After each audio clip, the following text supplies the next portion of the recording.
ಎಲ್ಲ ರೈತ ಬಾಂಧವರಿಗೆ ನಮಸ್ಕಾರ. ನಾನು ಪ್ರಕಾಶ್ ಕುಮಾರ್ ಎಂ, ಸಹಾಯಕ ಕೃಷಿ ನಿರ್ದೇಶಕ, ಸಕಲೇಶಪುರ ತಾಲೂಕು. ಇವತ್ತು ಕೃಷಿ ಇಲಾಖೆ ಸಕಲೇಶಪುರ ವತಿಯಿಂದ ರೈತರಿಗೆ ಅಧ್ಯಯನ ಪ್ರವಾಸ ಸಂಬಂಧಪಟ್ಟಂತೆ ಮಾಹಿತಿ ನೀಡ್ತಾ ಇದ್ದೇನೆ.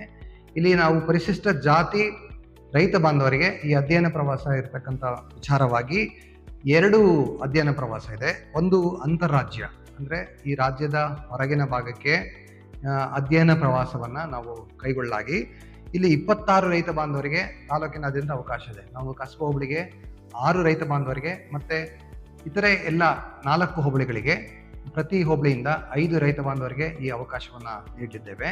ಇಲ್ಲಿ ತರಬೇತಿ ಸಂಪೂರ್ಣವಾಗಿ ಉಚಿತವಾಗಿದೆ. ಅಂದ್ರೆ ತರಬೇತಿಗೆ ಸಂಬಂಧಪಟ್ಟಂತೆ ಪ್ರವಾಸ ಮತ್ತೆ ಅಲ್ಲಿ ಅಧ್ಯಯನಕ್ಕೆ ಎರಡಕ್ಕೂ ಸಂಬಂಧಪಟ್ಟಂತೆ ತರಬೇತಿಗೆ 1,500 ರೂಪಾಯಿ ಒಂದು ದಿನಕ್ಕೆ ವೆಚ್ಚ ಆಗುತ್ತೆ.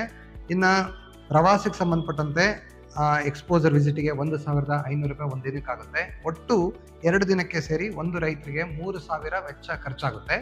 ಇದನ್ನ ಉಚಿತ ಅಂದ್ರೆ ಈ ವೆಚ್ಚವನ್ನ ಇದರಲ್ಲಿ ಎಷ್ಟು ವೆಚ್ಚ ಖರ್ಚಾಗುತ್ತೋ, ಉದಾಹರಣೆ 2,500 ಖರ್ಚಾದ್ರೆ ಒಂದು ವ್ಯಕ್ತಿಗೆ 2,000 ಖರ್ಚಾದ್ರೆ ಅಷ್ಟು ವೆಚ್ಚವನ್ನ ನಾವು ಸಂಪೂರ್ಣವಾಗಿ ಮತ್ತೆ ರೈತರಿಗೆ ನಾವು ನೀಡೋದಕ್ಕೆ ಅವಕಾಶ ಇದೆ. ಅನುದಾನ ಲಭ್ಯ ಇದೆ.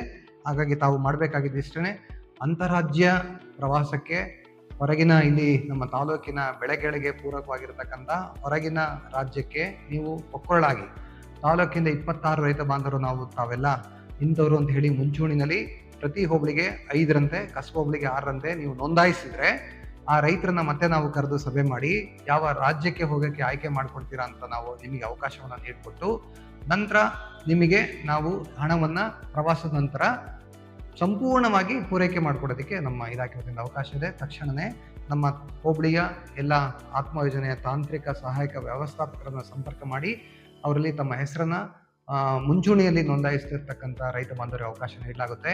ಒಂದು ಸರಿ ಸಂಪೂರ್ಣವಾಗಿ ನೋಂದಾಯಿಸಿದ್ರೆ ಮತ್ತೆ ಹಿಂದೆ ತೆಗೆದುಕೊಳ್ಬಾರ್ದು ಅಂತ ಹೇಳಿ ನಮ್ಮಿಂದ ಕೋರಿಕೆ. ಮತ್ತೆ ಆಧಾರ್ ಕಾರ್ಡ್, ಬ್ಯಾಂಕ್ ಪಾಸ್ಬುಕ್ ಇತರೆ ದಾಖಲಾತಿಗಳನ್ನು ಕೂಡ ಈ ವಿಷಯವಾಗಿ ತಾವು ನೀಡಬೇಕಾಗುತ್ತೆ. ಎಲ್ರಿಗೂ ನಮಸ್ಕಾರ.